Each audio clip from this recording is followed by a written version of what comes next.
ప్రభువైన యేసుక్రీస్తు వారి శ్రేష్టమైన ఘనమైన నామంలో మీకు అనేకమైన వందనములు కృతజ్ఞతాస్తులు చెల్లిస్తున్నాము. ఉదయకాలం నుండి వరకు మీ దయగల సన్నిధి మాత్రం కూడా విషయాన్ని వందనాలు స్తోత్రం చెల్లిస్తున్నాం. అలాగే సోదరుడు దానమైన తీసుకొని వచ్చినందుకే మీకు వందనాలు స్తోత్రములు. ప్రయాణం అంతట్లో మీకు తోడుగా ఉండే క్షమకరంగా గృహాన్ని చేర్చినందుకు వందనాలు స్తోత్రం చెల్లిస్తున్నాం. మేమందరం కూడి కుటుంబందరం ప్రయాణం మీరు మాకు అందించిన తరగడం బట్టి ప్రభావం ప్రార్థన మరి మా తల్లి మీరే సహాయం చేయండి. పాఠం వాక్యం మీ శరీరం అనుభవించినట్లుగా సహాయం చేయండి. మా హృదయాలు ఖాళీ చేసి మీ వాక్యం సహవాసాన్ని దీవించము, ఆశీర్వదించు. యేసు ప్రభు నామములో స్తుతించి ప్రార్థించడి విడుచున్నాం తండ్రి. ఆమేన్.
సమూయేలు గ్రంథం 7వ అధ్యాయము 29వ వచనం. 7వ అధ్యాయం 29వ వచనం చదవండి. దయచేసి నీ దాసుడనైన నా కుటుంబము నిత్యము నీ సన్నిధి ఉండునట్లుగా దానిని ఆశీర్వదించుము. యెహోవా నా ప్రభువా, నువ్వు సెలవిచ్చి ఉన్నావు, నీ ఆశీర్వాదం నుండి నా కుటుంబము నిత్యము ఆశీర్వదింపబడునుగాక.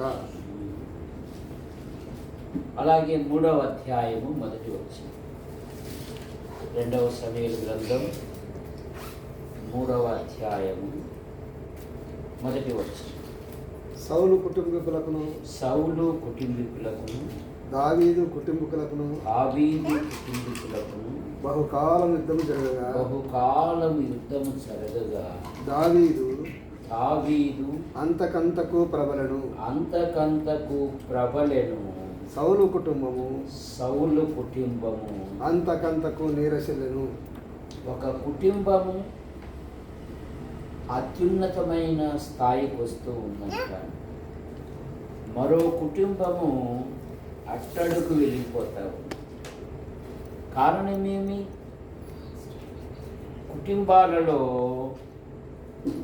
దేవునికి, దేవుని వాక్యమునకు మరి చోటు లేనందున అనేక కుటుంబాలు నీరసిల్లిపోతూ ఉన్నాయి. కానీ దావీదు కుటుంబము అంతకంతకు వర్ధిల్లుతూ ఉన్నది. దావీదు రాజు కాకమునుపు అమ్మాయి బర్రెలను మేపువాడా, దున్నపోతులను మేపువాడా? అమ్మాయి గొర్రెలను మేపు, గొర్రెల కాపరి.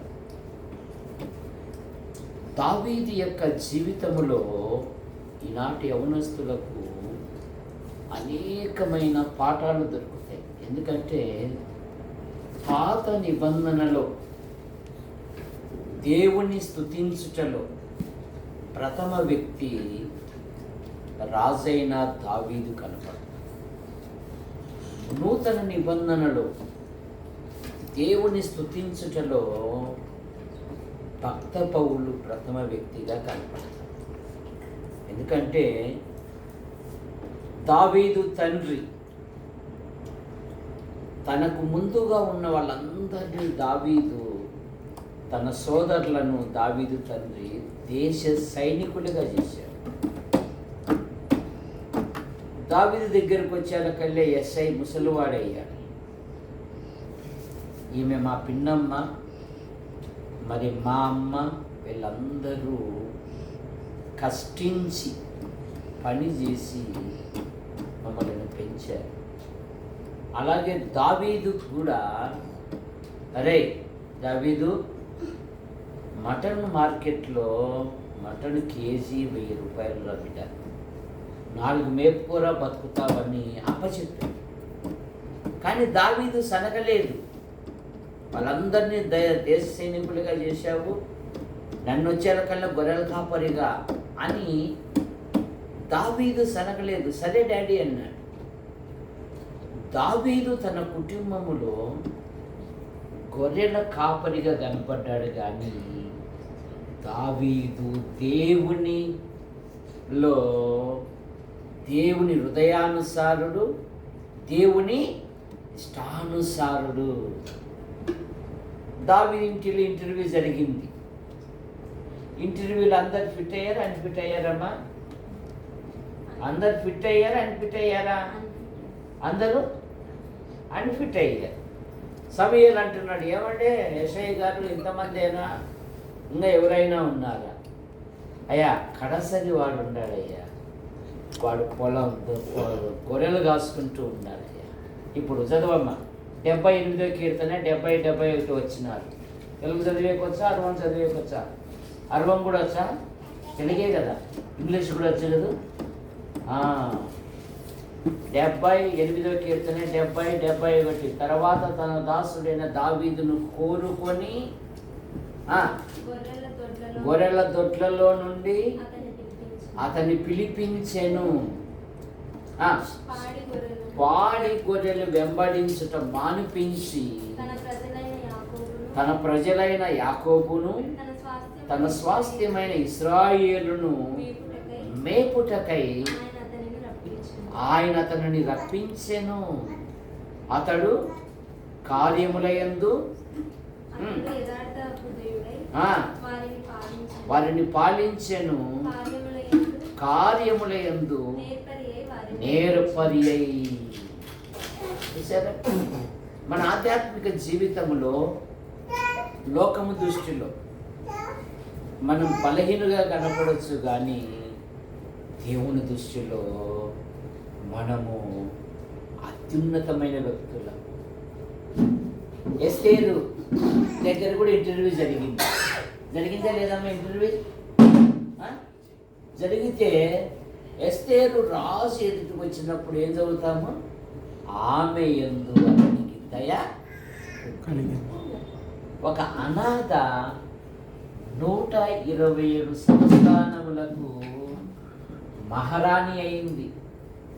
సెలహాపేదు కుమార్తెలు, హలో మీ ముగ్గురు వినండి, సెలహాపేదు కుమార్తెలు తండ్రి వంశం నిలబెట్టిన కుమార్తెలు.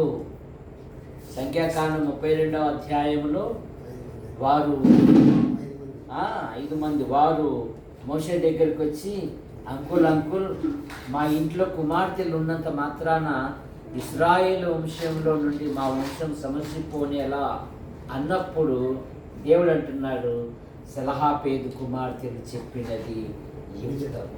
కనుక సెలహాపేదు కుమార్తెలు తండ్రి వంశము నిలబెట్టిన కుమార్తె. కాలేబు కుమార్తె తండ్రి మాటకు విధేయత చూపిన కుమార్తె. యెఫ్తా కుమార్తె తండ్రి మాట నెరవేర్చిన. కాబట్టి మా ప్రసాద్ అన్న మాకు రోల్ మోడల్ అయిన. ఎందుకంటే మా యొక్క చిన్నతనములో మా మండలములోనే, మా యాడికి మండలములోనే గోల్డ్ మెడలిస్ట్ ఎవరంటే మా ప్రసాద్ అన్న. అసలు మా అన్న వచ్చాడంటే సార్ మేమందరం బెలూన్స్ తీగలు వాళ్ళినట్లుగా మా అన్న దగ్గరికి వచ్చి ఉండేవాళ్ళం. కాబట్టి నువ్వు యువరాజ్ అబ్బాయి, నువ్వు కూడా మా అన్న పేరు నిలబెట్టాల. అంతేగాని నాకు మనసు ఉండదా, అంతా మీ ఇష్టమేనా, అంతా మీ ఇష్టానుసారమేనా అనే పదం ఉండకూడదు. ఎందుకంటే మా వదిన కూడా చాలా విధేయురాలు. మా వదిన పెళ్ళికి నేను వచ్చిన పొద్దు రోజుకి. కాబట్టి యవ్వనం చాలా విలువైనది. కనుక దావీదు దేవుని స్తుతించుటలో ప్రథమ వ్యక్తి. ఎప్పుడైతే దావీదు రాజు అయ్యాడో సింహాసానికి అతుక్కొని పోలేదు. 2 సమూయేలు గ్రంథం 7వ అధ్యాయము 18వ వచనం. దావీదు రాజు లోపల ప్రవేశించి, నా ప్రభువా యెహోవా, ఇంతగా నన్ను హెచ్చించుటకు నేను ఎంతటి వాడను, నా కుటుంబము ఏ పాటిది. ఎందుకంటే గొర్రెలు మేపువానికి మినరల్ వాటర్ ఉంటాయా, గుంటలో నీళ్ళు ఉంటాయమ్మా? జనరల్ వాటర్ ఉంటాయా? ఏ వాటరు? గుంతలో వాటర్. గుంతలో వాటర్ గొర్రెలు తాగల్లా, కాపరి కూడా. ఒకవేళ గొర్రెలు గోరు ఫ్లో అయితే అలాగే ఒడిది వేస్తుంటాయి, అవి కూడా కలిసిపోతాయి. అలాంటి దావీదును ఇప్పుడు ఎక్కడ కూర్చోబెట్టాడు? సింహాసనం మీద కూర్చొని పెట్టి అతుక్కుపోలే. సింహాసనాన్ని వదిలి, దేవుని స్తోత్రం ఉన్నాయి. ఈ అమ్మాయి మాత్రం మంచి పరిచర్య చేస్తుంది దేవా. రైట్. కనుక సింహాసనాన్ని వదిలి దేవుని సన్నిధికి వచ్చి దావీదు అంటున్నాడు, ఇంతగా నన్ను హెచ్చించుటకు నేను ఎంతటి వాడను, నా కుటుంబము వాటిది. ఎందుకంటే దావీదు కుటుంబాన్ని దేవుడే హెచ్చించాడు. 19వ వచనం 2 సమూయేలు గ్రంథం 7:19. అల్లుడు గారు మీరు కూడా చదవగలరు బైబిల్, చదవండి ఒకసారి. 19వ వచనం. ఇంత హెచ్చుగా చేసినదంతయు నీ దృష్టికి కొంచెమే కదా. మానవుల పద్ధతిని బట్టి బహుకాలం జరిగిన తరువాత నీ దాసుడినైన నా సంతానం కలగబోదాన్ని గురించి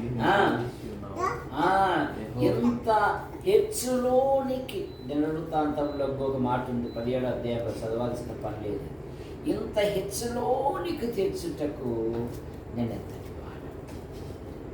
బైబిల్ ఏం చెప్తుందంటే పేతురు పత్రికలో, దేవుడు తగిన కాలమందు మిమ్మల్ని హెచ్చించున్నట్లు ఆయన బలిష్టమైన చేతి కింద ఏమై ఉండాలి? దీన మనస్కులై ఉండాలి. తొందరపడకూడదు. వాడు ఇట్లాగే తొందరపడ్డాడు. వాడు ఇలాగే నా యాత్రికునిగా ఇంటికి వచ్చాడు. ఆయన అంటున్నాడు, అమ్మ నాకు బస్సు పోతుంది అంటున్నాడు. వదినమేమో ఉప్మా చేసింది. అమ్మా నేను వెళ్ళిపోవాలంటే, లేదు సార్ ఉప్మా చేస్తే తినిపోండి అంటే, లేదమ్మా నేను పోవాలన్నాడు. ఆమె ప్లేట్లో పెట్టకపోతే, లేదమ్మా చేతిలో పెట్టేసి నేను తింటా అన్నాడట. ఉప్మా ఏమైపోతుంది? చేతిలో పడేకల్లే. కనుక తొందరపడకూడదు. దేవుడు తగిన కాలమందు మిమ్మల్ని హెచ్చించినట్లు ఆయన బలిష్టమైన చేతి కింద దీన మనసుపై ఉంటుంది. ఎందుకంటే దావీదు ప్రతి విషయంలో దేవుని స్తుతించేవాడు. దావీదు కుటుంబానికి దేవుడు వాగ్దానం ఇచ్చాడు. 7వ అధ్యాయంలోని 25వ వచనం, 2 సమూయేలు గ్రంథం 7:25 ఏమంటున్నాడు చూడండి. 25వ వచనం, దేవా యెహోవా నీ దాసుడకు నన్ను గూర్చి నా కుటుంబమును గూర్చి నీవు సెలవిచ్చిన మాట ఎన్నటికి నిలుచున్నట్లు అయా దృఢపరచి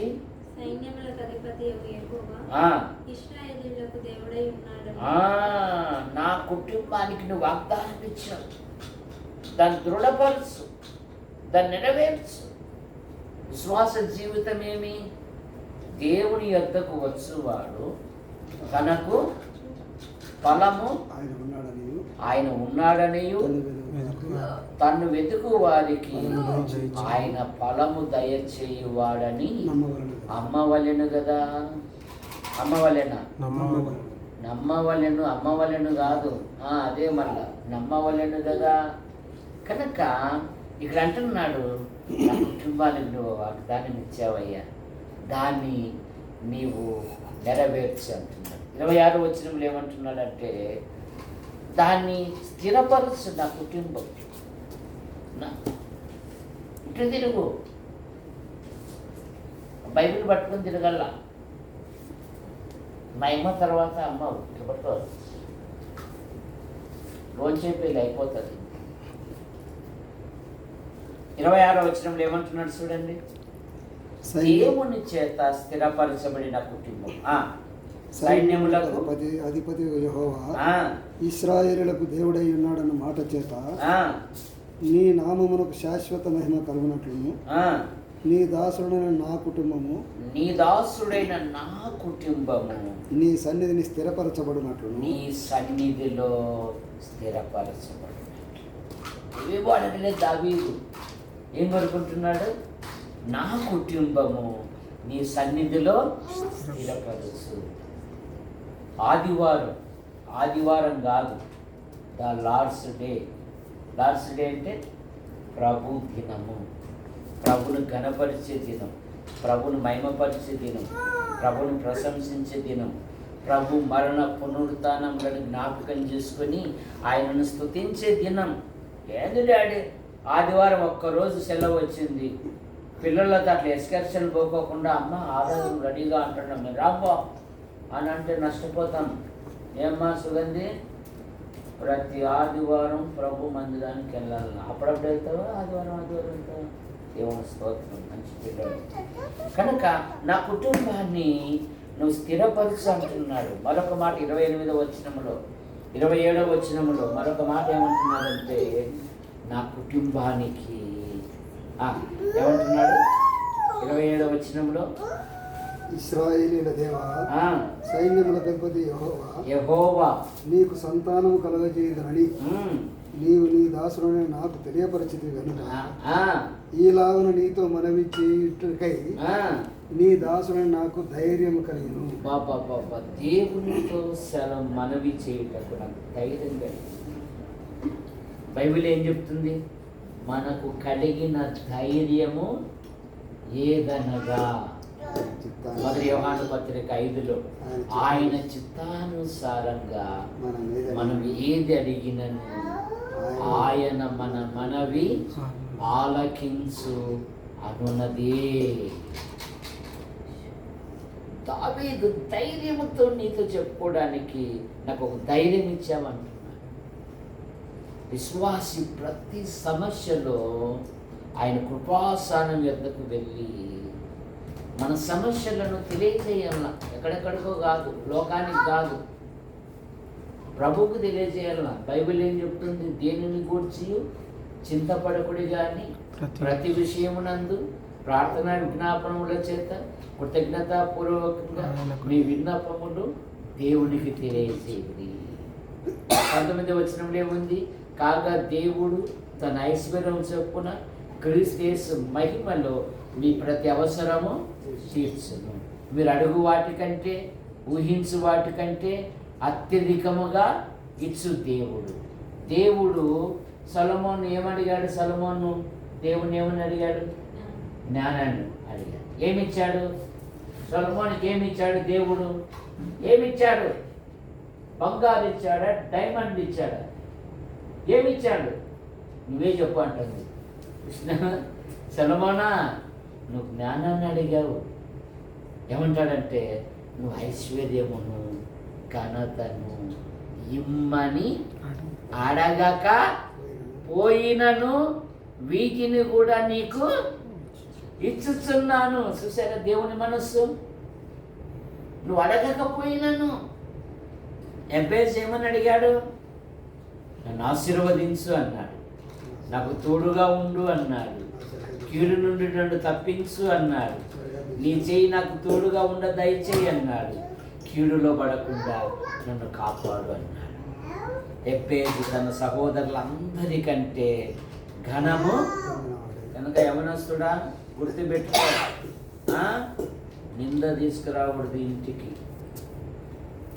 ఏమ్మా, నువ్వు కూడా ప్రార్థన చేసుకో, బైబిల్ చదువుకో. హలో హలో హలో, అది గిన్నె గుచ్చుకుందంట, అది అది కానీ భలే యాక్టివ్ వాళ్ళిద్దరికంటే. ఎప్పుడోసారి డబ్ల్యూడబ్ల్యూ వేస్తుంది మీ మీద ఒక గుద్దు గుద్దిందంటే అయిపోయి యాడికి గుద్దు గుద్దుతో అది మీ ఇద్దరిని గుర్తుపెట్టుకోండి. కనుక ఏమంటున్నాడంటే, నేను ధైర్యంతో మనవి చేయడానికి సహాయం దయచేసి. ఇప్పుడు అడుగుతున్నాడు 29వ వచనములో, నీ దాసుడైన నా కుటుంబం నిత్యము నీ సన్నిధిలో ఉంటున్నట్లు దానిని నేనేమో అడగలేదు ప్రభువా, నీ సన్నిధిలో నా కుటుంబం ఉంటే చాలు. సమూయేలుని గురించి సౌలు పనివాడు ఏమని సాక్ష్యం ఇచ్చాడు? ఏమమ్మా? సమూయేలు గురించి సౌలు పనివాడు ఏమని సాక్ష్యం ఇచ్చాడు? ఏమని సాక్ష్యం ఇచ్చాడు? ఈ పట్టణములో ఒక దైవజనుడు ఉన్నాడు, అతడు చెప్పు మాటలలో ఏదియో తప్పి. కారణమేమి? బాలుడకు సమూయేలు యెహోవా సన్నిధిలో ఉండి ఎదుగుచూ ఉండేను. కానీ యోనా దేవుని సన్నిధిని విడిచి ఎప్పుడైతే పారిపోయాడో అపహాస పాలయ్యాడు. ఏమయ్యాడు? చూసుకుందామా అంటుంది. నేను ఈమె అప్పుడే నన్ను వద్దు, నేను ఎంత పోటీ పడలేను, పిల్లప్పుడు పడేవాడిని కానీ ఇప్పుడు నాకు ఆయాసం వస్తుంది, చూసుకుందాంరా తాత అంటుంది. మా పెద్ద తాత కాదు, నేను ఎవరు అనుకోండి అంటుంది. కనుక సౌలు పనివాడు మరి సమూయేలు గురించి ఏమని సాక్ష్యం ఇస్తున్నాడంటే, ఈ పట్టణములో ఒక దైవజనుడు ఉన్నాడు, అతడు చెప్పు మాటలలో ఏది తప్పి పోలేదు. తర్వాత ఆఖరి మాట ఏమంటున్నాడండి 29వ వచనంలో, నా కుటుంబమును ఆశీర్వదించు. ఏమన్నాడు? నా కుటుంబమును నేను ప్రభుని అడిగితే చాలు, ఆయన ఆశ్చర్యకరంగా. ఎందుకంటే పేతురు పత్రికలో ఒక మాట ఉంది, ఆశీర్వాదమునకు వారసులవుటకై మీరు పిలువబడితిరి. తర్వాత యేసుక్రీస్తు ద్వారా ఎఫెసు పత్రిక 1వ అధ్యాయం 3వ వచనంలో, మన తండ్రి యొక్క దేవుడు స్తుతింపబడునుగాక, ఆయన క్రీస్తునందు పరలోక విషయములలో ఆత్మ సంబంధమైన, భూ సంబంధమైనవి కాదు. పాత నిబంధనలో ఇశ్రాయేలీలకు భూ సంబంధమైన వాగ్దాన దేశం ఇచ్చాడు. ఇప్పుడు మరి దేశంలో యుద్ధం జరుగుతూ ఉంది, సంవత్సరం వెళ్ళిపోయింది. చూసారా, చుట్టూ 18 శత్రు దేశాలు ఉన్నాయి. ఎవడు ఎట్లా బాంబు వేస్తాడో చెప్పలే. వారికి భూ సంబంధమైన వాగ్దానాలు ఇచ్చాడు. మనకైతే ఆత్మ సంబంధమైన పరలోక విషయములలో ప్రతి ఆశీర్వాదము మనకు అనుగ్రహించాడు. శారాని గురించి ఒక్క మాట అంటాడు దేవుడు, ఇదిగో నేను ఆమెను ఆశీర్వదించాను అంటాను. కానీ యాకోబు, నన్ను ఆశీర్వదించే వరకు నేను నిన్ను. కనుక దావీదు కుటుంబము దేవుని చేత దీవించబడిన కుటుంబం. కారణం ఏమంటే దావీదు ప్రతి విషయములో దేవుని స్తుతించేవాడు. కనుక మీ ఆధ్యాత్మిక జీవితంలో కూడా మీరు చదువుతూ ఉంటే మీ పాఠ్య పుస్తకాల కంటే ముందు బైబిల్ చదవండి, దేవుని కార్యక్రమాలలో చురుగ్గా పాలు పొందండి. తాను ఏమై ఉన్నాడో మీ జీవితాలలో ఆయన నిరూపించుకుంటాడు. ప్రార్థన చేసుకోండి. ప్రేమించిన మా తండ్రి, మీ నామాన్ని బట్టి మీ స్తోత్రములు. మా ప్రియులు సాయి బండ ప్రసాదాన్ని భోజనమును బట్టి అలాగే చూడండి భర్త కుమార్తెను బట్టి మీకు స్తోత్రములు. కుమార్తెలు మీ దయందును మనుషుల దయందును వయసులో జ్ఞానములో విద్యలో ఎదుగుటకు. అలాగే ఇక్కడ పిన్నమ్మ ఉంది, వృద్ధురాలు. 92వ కీర్తన ఆఖరి భాగములో నీతిమంతులు సారము కలిగి పచ్చగా ఉందురు అనే మాటను బట్టి ఇస్తుంది. పిన్నమ్మ యొక్క సోదరిమణులు బంధువర్గాన్ని గురించి ఇస్తుంది. పెద్ద కుమార్తె ఏమో భర్త వారి సంతానం, అలాగే 2వ కుమార్తె ఏమో భర్త వారి సంతానం, 3వ కుమార్తె ఏమో భర్త వారి సంతానం దీవించి అన్నకు అలాగే వదినమ్మకు మంచి ఆదరణ ఆరోగ్యం తయారించి. ఇదిగో కుమారుడు కుమార్తె ఉన్నతమైన చదువులు చదివారు, ఉద్యోగ అన్వేషణలో ఉన్నారు. వారి జీవితాలలో మీ గొప్ప కార్యాలు. అల్లుడు కూడా తగిన కాలమందు ఉద్యోగంలో జాయిన్ అవ్వటప్పుడు మీకు కూడా తయారించి. ఎండలు అధికంగా ఉన్నాయి, మీరు వాగ్దానం ఇచ్చారు. పగలు ఎండ దెబ్బైనను రాత్రులు వెన్న దెబ్బైన తగలదు అన్నారు. సాగిబండ వంశవృక్షాన్ని మట్టి దీవించారు. ఇదిగో ప్రతి విజ్ఞాపన కూడికలో నేను ప్రార్థిస్తూ ఉన్నాను, దీవించండి. కరుణాకర్, ఆయన భార్య పిల్లలు, సువార్తమ్మ, సురేష్, రాజన్న, పోషణ, అలాగే శాంతమ్మ వదిన సాగిబండ వంశవృక్షాన్ని ఈ రాత్రి మీరు మహిమ పొందండి. సహోదరి కుమారి విక్టర్ అయిన భార్య కుమార్తె, అలాగే కుమార్తె జీవితంలో కార్యాలు, మరి రేపు ఎల్లుండి ఈ ప్రాంతంలో జరగబోయే పరిచయాలను దీవించండి. ఆదివారం రాత్రి మరి నెల్లూరు నుండి నర్సరావుపేట వెళ్ళాలని కృపను దయచేయండి. దేవా మీకు వందనాలు చెల్లిస్తున్నాను. పగడాల ప్రవీణ్ గారు మీ వద్దకు చేర్చండి, కుటుంబానికి ఆదరణ దయచేయండి. ఇలాగూ మా కొరకు ప్రార్థిస్తూ మా అవసరాలు తీరుస్తూ మనం ప్రేమిస్తున్న ప్రతి వారిని కూడా దీవించి మీరు మహిమకంటే ముఖ్యంగా కుమారుని జీవితంలోనూ 2వ కుమార్తె జీవితంలోనూ మీ అద్భుత కార్యాలు జరిగించండి. సుగంధి కుటుంబాన్ని దీవించి యేసు ప్రభు నామములో ప్రార్థిస్తున్నాం తండ్రి, ఆమేన్. ఓకే.